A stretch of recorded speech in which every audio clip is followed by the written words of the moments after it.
Dangerous, unique, and dashingly beautiful. The Void Burrower is the only champion you need in the jungle. This is the top 5 tips for playing Rek'Sai. Let's start with a few basics. At number 5, runes, masteries, and level up path. For runes, a standard attack page will do just fine. 9 attack damage marks, 9 seals of armor, 9 glyphs of magic resist, and 3 quints of attack damage. If you have the resources, you can replace 6 of the magic resist glyphs for cooldown reduction, and the 3 attack damage quints for attack speed. The attack speed is better for clears and it has innate synergy with certain buffs like the stunning gift of heavy hand and the items like Ravenous Hydra. Note, however, because of the runes and ult passive, you don't need to build any more attack speed. Take 18-0-12 for masteries, max out on Fervor of Battle for increased damage over time against champions, and Perseverance for better jungle sustain. Feel free to take Insight for the reduced summon spell cooldown. As I will explain later on, Flash can be super important for initiating. The level up path is fairly standard, not too much room for deviation. Take Q first, W second, and E last. This allows your first camp to be cleared quickly as opposed to the other choices. En route to the second camp, you can use W to burrow and heal some HP. Then, at the third camp, your E will be up for a bit more extra damage. Max Q first for better overall damage. Max E second simply for the increased damage on the bite. And W last because it's your utility ability. Of course, take ult whenever possible. Number 4, recommended item build. For items, let's start with the Hunter's Machete, a few health potions, and a warding totem.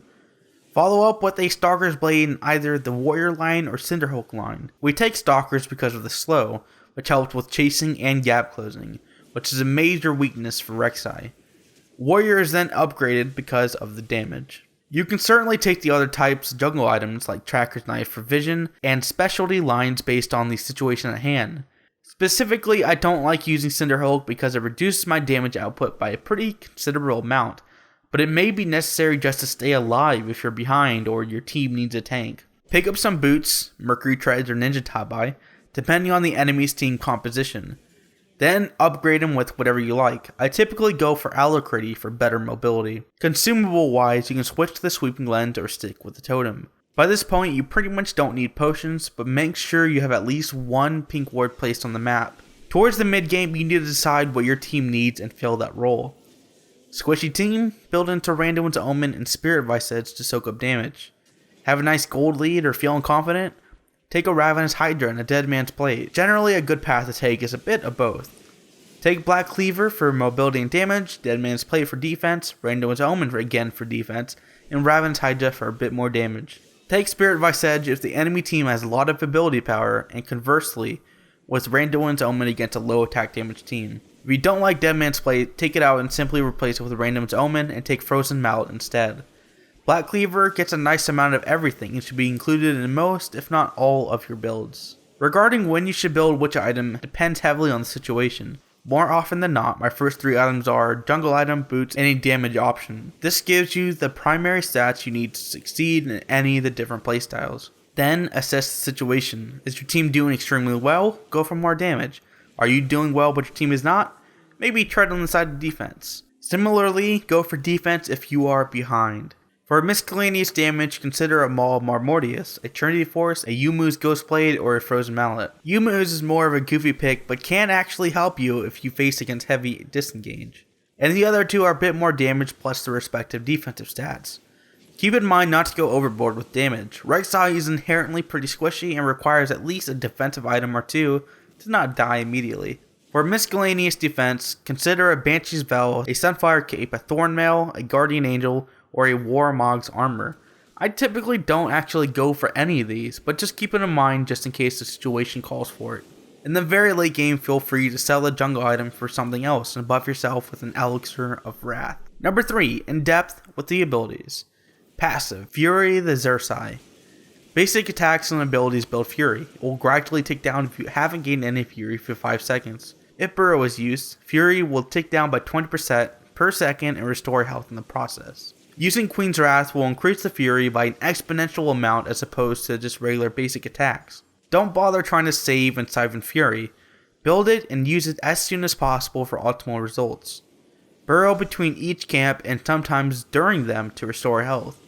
This is vitally important to stay healthy in the jungle. During the late game this becomes less important, but keep it in mind for a quick fill up on health. Q, Queen's Wrath or Prey Seeker. Unburrowed. The next 3 basic attacks deal bonus physical damage to the target and surrounding enemies. Use Queen's Wrath to reset your basic attack animations. In other words, auto attack, Queen's Wrath, auto attack, auto attack, auto attack. As soon as the damage registers on the target, immediately use Q to reset the animation. It seems minor since the time is saved is less than a second, but helps to maximize damage in a short amount of time. Burrowed. Fire a pulse to the target direction which explodes in an area upon the first enemy hit and reveals all targets for 2.5 seconds. The damage is rather nominal, but you don't have any mana, so spam it as much as possible. Preempt every jungle camp and gank with the Prey Seeker. Keep in mind it only reveals the enemy's hit, so be wary of walking into a situation where there are more foes than you may think. This ability is how you'll see outside tremor sense, so aim carefully. The hitbox is small and the travel speed is slow. Typically you'll need to lead your targets and predict where they'll be in a second or so in the future. W. Burrow, Unburrow. Burrow into the ground, drastically reduce vision, disable auto attacks, ignore unit collision, game movement speed, activate tremor sense, and change to an alternate set of abilities. Tremor sense will show circles on the ground where enemies and neutral minions are moving on a second or so delay. Both you and your allies can see the tremors even through the fog of war. So that's a lot to initially take in. The important distinction is that being burrowed in the ground is like being in scouting mode. You have increased speed and an alternate, sometimes better way of discovering enemies. As mentioned before, if you have Fury built up, you'll start to heal when burrowed. To do any real damage you need to unburrow, but you lose the perks in the process. The cooldown is 4 seconds, so typically you can unburrow and burrow again without much thought. But when it comes to crucial team fights and ganks, you need to make sure you know when to use the ability. For a large portion of the game, you'll be burrowed, so get used to the limited vision. Activating Burrow again will burst you out of the ground, knocking up enemies and damaging anybody in the small area. Depending on the proximity within that small area will determine how long the target is in the air. Enemies cannot be knocked up again for about 10 seconds. Attempting to basic attack an enemy will automatically trigger Unburrow. The damage can be pretty high in the late game, but the real reason to unburrow is for the knockup and lead into the basic attack damage. An example of use is to approach a gank while burrowed, lead with a Prey Seeker, position the enemy champion right above your character model for increased airtime, basic attack, animation cancel Q, basic, basic, basic, and finalize with E. Repeat the combo if necessary. E. Furious Bite Tunnel. Unburrowed. Bite the target, dealing damage that is increased by 1% for every point of Fury. If the Fury is full, do true damage instead. Not much to elaborate on. Save it for the last attack in your combo or whenever you have full Fury. I don't often worry about getting the true damage. It's difficult to get the proc conveniently. If you can get the timing right, you should do this combo with Smite to prevent steals. Use this ability to dash in the direction of the cursor and leave a connected tunnel behind. Interact with either side of the tunnel after the setup cooldown time to dash through the tunnel. These tunnels last 10 minutes and you can have up to 8 pairs. Every tunnel after 8 will destroy the tunnel that's been on the map the longest. They can be ulted to and destroyed by an enemy simply by standing on them for about a second and a half. You may think it's your primary gap closer and initiator tool, but it's really not. The primary reasons why are because it's so damn slow, freeform targeted, and prevents you from using that tunnel or making another one for few to about 10 seconds. Many players can pretty easily play around this since the end of the tunnel is clearly painted on the ground. Use it to catch up to fleeing enemies or as a way to quickly traverse the map and or as a place to ult it. But don't expect to initiate team fights with it. And finally R, Void Rush. Passively gain attack speed per level. It's a pretty good bonus. Attack speed works well on Rek'Sai without having to pay for it, that is. Target a tunnel to dash to 1.5 seconds later. Does not shut the targeted tunnel down until it can be used immediately after. The initial 1.5 seconds is a channel and can be cancelled. Be careful not to get caught out. It's a neat ability but can be completely useless against a dominating team. You can only dash to a tunnel. Thus, if you have no tunnels, you have nothing to dash to. As mentioned before, enemies can and will destroy your tunnels whenever they see them. Therefore, if you want to be able to ult anywhere, you need to keep your tunnels hidden. Close to predict the action, but not too close. A common tactic is to frequently place tunnels in several key locations around the map.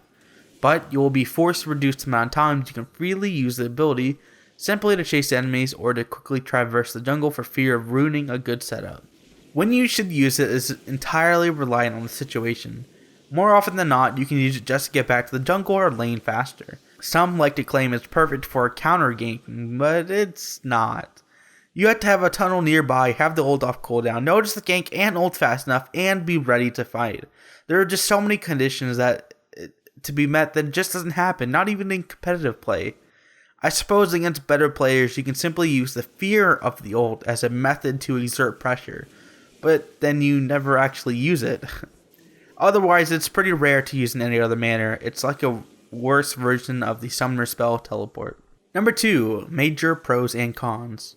Mastering a champion requires you to acknowledge not only your strengths, but your weaknesses. Here's an overview of both. Pros. Above average mobility in general. Being burrowed increases movement speed and ignores unit collision. Tunnels will help you traverse the map quickly, and the ult allows you to teleport. Global pressure. Being able to ult to a tunnel allows you to be in multiple places in a short amount of time, from taking dragon to helping your team siege an inhibitor within a few seconds. Solid burst damage. Using a full combo chain right after an unburrow is pretty deadly. Hard crowd control with the unburrow. Doesn't use mana, so you can feel free to spam abilities. Fast jungle clears. By using tunnels and Queen's Wrath, you can kill monsters quickly and dash to and from camps. This will help pick up items faster than many junglers. Because Rek'Sai borders on utility, you can safely play from behind while remaining useful. And finally, has a fantastic early game, and has access to 6 abilities from level 3. The cons. When unburrowed, you're like a fish out of water. Your movement speed is well below average. Most champions move faster than you, which makes chasing nearly impossible. A lack of vision when unburrowed can get you killed. Your only form of crowd control, the unburrow, is on a long cooldown and difficult to use effectively because of the tiny knock-up area. Because your stats don't scale well, you have a limited chance to hard carry a game. It's very squishy in the early game, or otherwise when you're defense itemless. Tunnels are easily destroyed, which shuts down your ulti ability. After the initial burst of damage and crowd control, you quickly become useless in a team fight. Lack of a reliable dash or gap closing ability, despite being a fighter. Number 1. General playstyles. Rek'Sai is fairly limited in what she can do, but she does do them spectacularly. The Initiator. Just as it sounds, you are your team's primary initiator. This is the weakest of Rek'Sai's roles. I typically take this role up, however, and you should too, because your team doesn't know how or when to appropriately fight. Might as well boost your chances with you in charge. Even though your initiating ability is quite weak, you can make it work. When the opportune time arises, lead in with the Prey Seeker, get close, flash into the exact position you want, unburrow, basic attack into an animation cancel, and just go to town basic attacking. If you get too low, unburrow and just tunnel out. Hopefully your team will have followed up in the meantime. The second of airtime is incredibly crucial to allow this to happen. That's why it's common to see the flash into it. You don't tunnel your way in. The enemy will see it and ambush you immediately. Since you need to stay unburrowed, be wary of your limited vision. Making a bad engage is worse than not making an engage at all. The Jungle Menace. My favorite role. Rek'Sai is built for the jungle, and as such is pretty much never seen in lane. The great thing about your skill set is that your mobility is off the charts. Getting around with a good tunnel system is almost broken. I've definitely had my games where I would just power farm through both my own and the enemy's jungle. Getting dragons aren't too tough, but be wary of someone interrupting you midway through since it is a slow burn. And of course, always take scuttles when you can and leave tunnels in the river in each quadrant of the map if able. It's not your main priority to gank with this role, but at least attempt to find a good time to pick off a few kills. Look out for massively overextended enemies. The early game is your best bet for successful ganks since your level 3 is vastly superior to most. However, mostly stick to the jungle. Control visions, take objectives, cover turrets. The Gankinator 9001. Inverse to the Jungle Menace, your job as a Gankinator is to kill your allies' lane opponents over and over again. Make them scared to leave the turret range, and then kill them anyway. Rek'Sai's ability to kill single targets is fantastical. Like mentioned before, stay burrowed, approaching the gank, fire off a Prey Seeker, unburrow right underneath the enemy, basic attack, Q animation cancel, basic with the finisher E. This should almost always result in a kill. Focus on one target when going bot, typically the ADC because they're doing the damage. However, if the ADC is notable for their escapes, like Tristana, opt to go for the more valuable one like Sona. Similarly, strike the one with low HP for a guaranteed kill, or if your teammates can definitely get one, then go for the other, if for nothing else forcing them to back. When ganking mid or top, be creative with your ganking pattern. In other words, come at them from different angles. If you continuously go through the river brush into the lane, for example, they will wise up to your antics. Instead, next time go through the tri-brush for a surprise attack. Keep in mind you can use tunnels to cross walls like a dragon or baron. During a gank, don't open with tunneling except in rare cases. You'll probably need that to chase a flash or dash from the enemy. If you think they may try to escape, position yourself in a way where you can interrupt the dash by knocking them up. It's difficult to pull off, but it just takes a bit of practice. In regards to the role, just keep ganking. You'll probably need a sweeping lens to clear any vision, typically seen exclusively at bot these days. Don't take kills unless you have to. Let your allies take them to snowball their lane. Even if they suck, it may be a better option just to let them have it. After a kill, push the turret unless you're in danger of dying from a roaming enemy or jungler. In the rare case that you're not able to pick up any kills, or your teammates are just dying left and right, be a jungle menace as a backup plan. This is Rek'Sai's strongest and most fun role to play. During the late game, transition to a split pusher or initiator. And finally, the split pusher. I don't particularly like using this style because Rek'Sai isn't a great duelist, but it's something to be aware of. With Queen's Wrath and Ravenous Hydra, your wave clearing ability is pretty good. This, in addition to a relatively high mobility, makes split pushing come rather naturally. The problem lies when going up against someone who can not only outduel you, but has a high mobility as well. You'll not be able to ult if someone is on your tail. Similarly, most enemies sent to counter your split pushing are good split pushers themselves, so Fioras or Trinamirs will absolutely crush you. You can try to tunnel away, but they will probably catch up to you. However, you come to problem number 2. Your attack damage isn't that great and you don't have any kind of attack damage steroid, so taking turrets can be pretty slow compared to most split pushers. However, a major benefit is being able to ult towards a team fight from a far lane. But as mentioned under the ability section, you need to have a tunnel nearby to use. Go for a split pusher if you can make it work, but it's not advised. And of course, keep in mind, Rek'Sai is queen of the jungle. She spares no one. Stay out of her domain or die.